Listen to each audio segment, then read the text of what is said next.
मित्रांनो, जय भीम जय संविधान.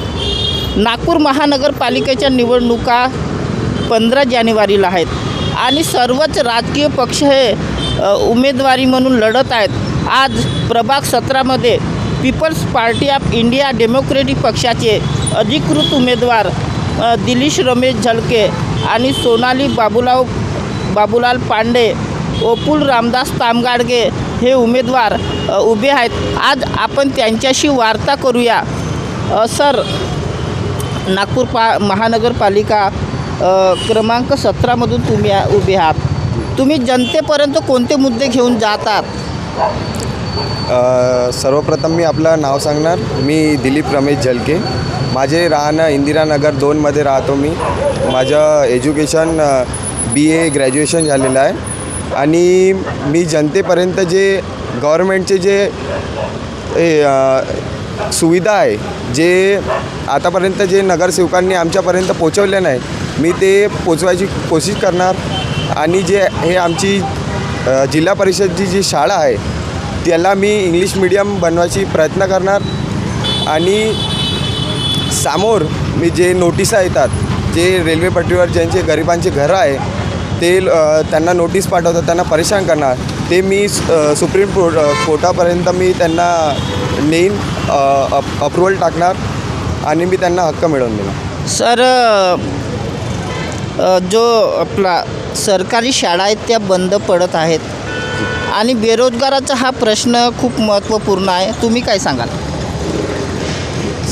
सर्वप्रथम तर मी जे त्यांना जे बेरोजगार आहे त्यांना रोजगार देण्याचं कार्य करणार. आणि जे सरकारी शाळा आहे त्याला तर मी प्राधान्य देतो की त्यांना बंद नाही पडू देणार मी. सर, प्रभाग क्रमांक 17मध्ये जनतेला तुम्ही काय आव्हान करणार?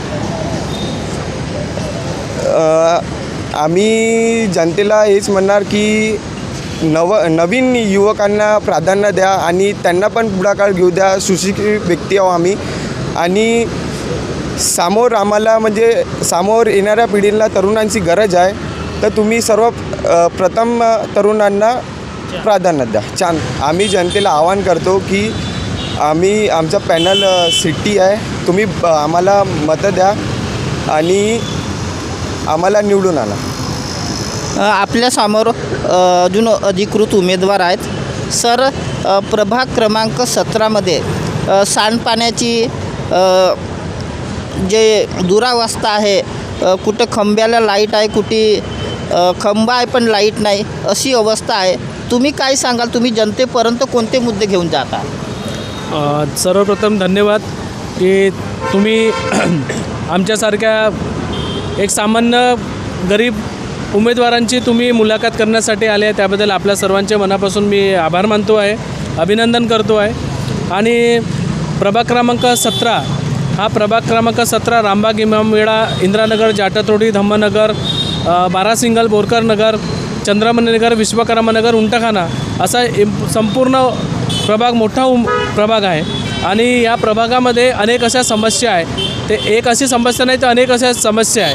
आता तुम्ही जशा प्रकारे प्रश्न विचारला की खंबा आहे पण लाईट नाही आहे आणि रस्ते आहे परंतु त्या रस्त्याला जायला जागा नाही आहे. तर ही जी परिस्थिती आहे अनेक वर्षापासून 25 वर्षापासून ज्या लोकांना प्रभाग क्रमांक 17च्या लोकांनी चान्स दिला असे लोक ते खरे उतरले नाही आहे आणि कुठल्याही जनतेच्या जे काही डिमांड असते, जनतेची जे नीड असते ते पूर्णपणे करू शकले नाही. महानगरपालिकेमध्ये जो काही फंड येतो तो फंड यांनी बरोबर वापरला नाही आणि जो काही फंड येत होता तो दलाली कमिशनखोरीच्या माध्यमातून यांनी आपले घरं भरले, आपले घरं बांधले, परंतु वस्तीचा विकास जसाच्या तसाच यांनी ठेवला. त्यामुळे आजही या रामबाग, इमामवाड्याची, इंदिरानगर, जाटतोडी, बारासिंगलच्या जनतेचा जो विकास व्हायला पाहिजे, वस्तीचा विकास व्हायला पाहिजे, तो अजूनपर्यंत झालेला नाही आहे. आणि म्हणून हे जे जनप्रतिनिधी ज्यांनी मागच्या वर्षी निवडून दिले होते ते त्यांनी फक्त आपापले मोठे मोठे प्लॉटं बांधलेले आहे, मोठे मोठे घरं बांधलेले आहेत, परंतु जनतेच्या प्रश्नाकडे त्यांनी लक्ष दिलं नाही. म्हणून आम्हाला यावेळेस यावं लागलं. सर, प्रभाग 17मध्ये अनेक उमेदवार असे धनदांडगे आहेत आणि तुम्ही सर्वसामान्यामधून एक पीपल्स पार्टीमधून उमेदवारी लढत आहात. तुम्ही काय जनतेला सांगाल? सर्वप्रथम people's party of India democratic हे बामसेफने निर्माण केलेली पार्टी आहे आणि संपूर्ण भारत देशामध्ये या पार्टीच्या माध्यमातून इलेक्शन लढल्या जात आहे. कारण लोकशाहीला जिवंत ठेवायचं आहे आणि लोकशाही जिवंत तेव्हाच ठेवली जाईल जेव्हा मतदार बंधू भगी हे सगळेचे सगळे मतदानामध्ये सहभाग घेतील. आणि म्हणून आम्हाला या प्रभाग क्रमांक क्षेत्रामध्ये सर्वप्रथम नागपूर महानगरपालिकेच्या अंतर्गतमध्ये या प्रभागामध्ये 3 शाळा येतात. या 3 शाळेमध्ये इंग्रजी माध्यम म्हणजे CBSE पॅटर्नची जी पॅटर्न आहे ती पॅटर्न आम्हाला चालू करून पुन्हा एकदा या शाळांना पुनर्जीवित करण्याचं काम आम्हाला करायचं आहे, डेव्हलपमेंट करायचं आहे. या प्रभागामध्ये दुसरी एक मागणी आहे की आरोग्यसेवा नाही आहे. आमच्या या प्रभागामध्ये आरोग्यसेवा नाही आहे. मेडिकल आहे पण मेडिकल काही कामाचं नाही आहे. तिथे बेड नाही आहे, तिथे सोनोग्राफी मशीन नाही आहे, तिथे डॉक्टर नाही आहे. प्रशिक्षित डॉक्टराच्या माध्यमातून जे गंभीर रुग्ण आहे त्यांची सेवा केली जाते. रोज असे गंभीर रुग्ण तिथे भरती होतात. त्याच्यामुळे या प्रभागामध्ये नागपूर महानगरपालिकेचा जो फंड येणार त्या फंडच्या माध्यमातून आरोग्यसेवा आरोग्य केंद्र आम्ही इथे उभारणार. त्यानंतर इथे सभागृह नाही आहे. सामाजिक सांस्कृतिक कार्यक्रमासाठी सभागृह नाही आहे. कोणाला लग्न करायचं आहे, कोणाला समारंभ करायचा आहे तर त्यांना सभागृहाच्या बाहेर तिकडे लॉनवर किंवा मोठ्या सभागृहामध्ये जावं लागते. जर आम्ही आमचं पॅनल आमची पार्टी निवडून आलो, आमचं सिटी पॅनल निवडून आलं तर आम्ही प्रभागाच्या जनतेसाठी प्रभागाच्या वस्तीतल्या मागणीसाठी आम्ही मोठं सभागृह या वसाहतीमध्ये आम्ही बांधू आणि त्यांना सामाजिक क्षेत्रामध्ये जे काही कार्यक्रम होतील त्यांच्यासाठी आम्ही उपलब्ध करून देणार. तिसरं, मोठ्या प्रमाणामध्ये लायब्ररी नाही आहे या क्षेत्रामध्ये. मुलं आपापल्या घरी जाऊन अभ्यास करतात, घरी अभ्यास होत नाही. इथे एकच लायब्ररी आहे पण त्या लायब्ररीमध्ये महानगरपालिकेची सुविधा नाही आहे, जागा नाही आहे. अशा वेळेस आता स्मार्टनेसचा जमाना आहे. स्मार्ट लायब्ररी आम्हाला चालू करायची आहे. त्यासाठी आम्ही प्रभागामध्ये जागा शोधू महानगरपालिकेच्या अंतर्गत आणि त्या ठिकाणी स्मार्ट लायब्ररी आम्ही उभारू आणि विद्यार्थ्यांसाठी एक चांगला प्लॅटफॉर्म आम्ही तयार करू. अनेक अशा समस्या आहे, त्या समस्येसाठी आम्ही तत्पर आहोत आणि जनतेमध्ये जाऊ आम्ही पब्लिकमध्ये आम्ही जागृत करण्याचं काम करत आहोत. मतदारांना तुम्ही काय आव्हान करणार? मतदारांना एवढंच आवाहन करणार, जे चुकी गेल्या 5 वर्षापासून गेल्या 25 वर्षापासून तुम्ही चुकी करत आहेत, तुम्ही आता ती चुकी करू नका. जे वेल एज्युकेटेड जो आमचा पॅनल आहे हा वेल एज्युकेटेड पॅनल आहे. याच्यामध्ये कोणी अनपढ गवार नाही आहे, सगळे वेल एज्युकेटेड आहे, त्यांना जानकारी आहे. आणि म्हणून जनतेचे जे काही जनसमस्या आहे ते आम्ही हाऊसमध्ये झगडा करून आमच्या वस्तीच्या समस्या आम्ही मांडू शकतो. जो काही पैसा येतो आहे महानगरपालिकेच्या अंतर्गत प्रभागाच्या डेव्हलपमेंटसाठी ते आम्ही व्यवस्थितपणे त्याचं नियोजन करू शकू. त्यासाठी आपण कोणत्याही जे काही भाजपच्या काँग्रेसच्या लोकांनी जे बाहेरचे उमेदवार या प्रभागामध्ये पॅराशूटप्रमाणे इथे आणलेले आहे, उतरवलेले आहे, अशा उमेदवाराकडे आपण प्रभागातल्या जनतेने लक्ष देऊ नये. आणि काही लोक जे घराणेशाहीचे लोक आहे ज्यांनी आपापल्या पत्न्याहीसुद्धा उभ्या केलेल्या आहे, अशाही लोकांकडे आपण प्रभागाच्या लोकांनी इमोशनल होऊ नये आणि एक गरीब घराण्यातले जे विद्यार्थी जे आहेत अशा लोकांकडे आपण आपण प्रतिनिधी निवडावा, जेणेकरून आपल्या वस्तीचा आपल्या जनतेचाही विकास व्हायला पाहिजे. यासाठी people's party of India democratic आक्रमण युवक संघटना आणि प्रभाग क्रमांक जनतेच्या संपूर्ण जनतेला आव्हान आहे की आपण यावेळी चांगला उमेदवार म्हणजे सिटीच्याच उमेदवाराला निवडून पाठवाल. एवढंच या ठिकाणी तुमच्या माध्यमातून आम्ही जनतेला आव्हान करतो आहे. आपल्यासमोर सोनाली बाबूलाल पांडे ह्या पण उमेदवार आहेत. ताई, तुमचा परिचय द्या आणि तुम्ही काय सांगाल जनतेपर्यंत कोणते मुद्दे घेऊन चालले? माझं नाव सोनाली बाबूलाल पांडे आहे. मी इंदिरानगर नंबर 1मध्ये राहते.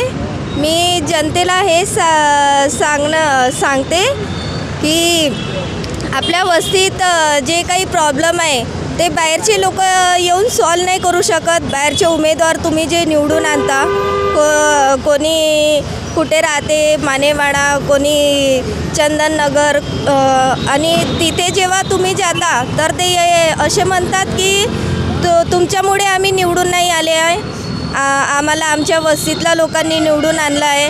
तर मी त्यांना हे म्हणणं चाहते की तुम्ही वस्तीतल्या लोकांना फर्स्ट प्राधान्य द्या आणि जे तुमच्या जवळपास राहतात, जसे ओपुल भाऊ हे इमानवाडामध्ये राहते आणि दिलीप झलके हे इंदिरानगर नंबर 2मध्ये राहते आणि मी नंबर 1मध्ये राहते इंदिरानगर.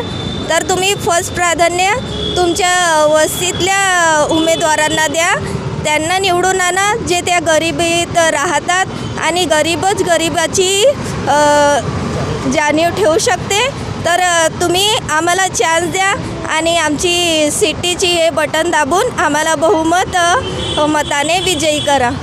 निश्चित ही गरीबच जाणीव करू शकते असं ताईंनं म्हटलं आहे. आणि people's party of India democratic या पक्षाचे अधिकृत उमेदवार तिन्ही उमेदवार यांनी आपली खंबीरपणे बाजू मांडलेली आहेत. आपण बघत आहात RR मीडिया आणि भीम क्रांती TV.